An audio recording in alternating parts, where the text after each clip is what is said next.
Praise Yahweh and bless Yahweh ben Yahweh in the nation of Yahweh, in the tribe of Yehuda. My name is Uriel Malak ben Yahweh. I'm one of the archangels of Yahweh ben Yahweh. Yahweh ben Yahweh is the Grand Master of the Celestial Lodge. He's the architect of the universe and blessed and only potentate. In my first discourse, the subject matter was, what is the name of God? And we proved that incontrovertibly that God's only name is Yahweh. Now today's subject matter is, what is the name of his son? What is the name of the Messiah? Because we have been taught wrongly and erroneously what the name of the Messiah is. So we're going to go by step to find out what is the name of the Messiah. Proverbs chapter 30, verse 4. And it reads, who hath ascended up into heaven, or descended? Who hath gathered the wind in his fist? Who hath bound the waters in a garment? Who hath established all the ends of the earth? What is his name, and what is his son's name, if thou canst tell? Now, King Shlomo just gave you an illustration, and he elaborated on the individual who had supernatural powers. He was able to close wind in his fist and able to bound waters in his garments. And the individual that can only do something like that is God. And we know what his name is. His name is Yahweh. Now the question is, what is the name of his son, if thou can tell? So we're going to go by step to know what the name of the Son of God is.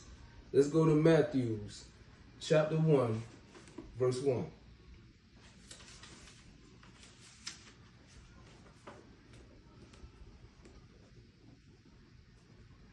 The book of the generation of Jesus Christ, the son of David, the son of Abraham. So we see that Jesus is a descendant of King David and Abraham. Genesis chapter 14, verse 13.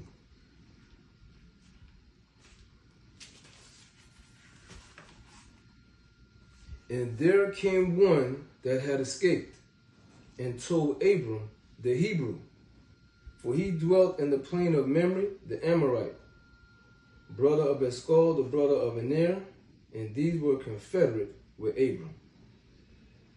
Now, it's telling you that Abram's nationality is Hebrew. When you go to Genesis chapter 17, verse 5, it's letting you know Yahweh has changed Abram's name to Abraham. So this individual we speaking of, Abram, is Abraham. And we just read in Genesis chapter 14, verse 13, that his nationality is Hebrew. So if Jesus is a descendant from Abraham, and Abraham is a Hebrew, then what is going to be the nationality of Jesus? Hebrew. Now I say that to say this. I went over this point in my last discourse. And I'm going to go over this real briefly.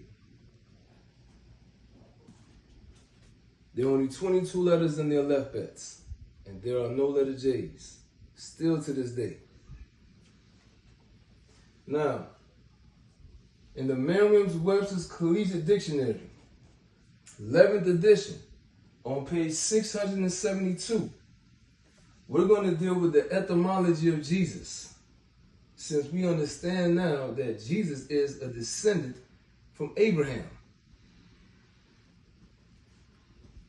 Etymology is the true sense of a word. So we're going to study the true sense of the word Jesus. This is the etymology. Late Latin, from Greek, iosis. You see that the Greeks even spelled his name with an I, because the letter J didn't come into existence to the year 1630. So even the Greeks were spelling his name with an I, because there were no letter J's. So this Greek transliteration comes from the Hebrew, which is what? Yeshua.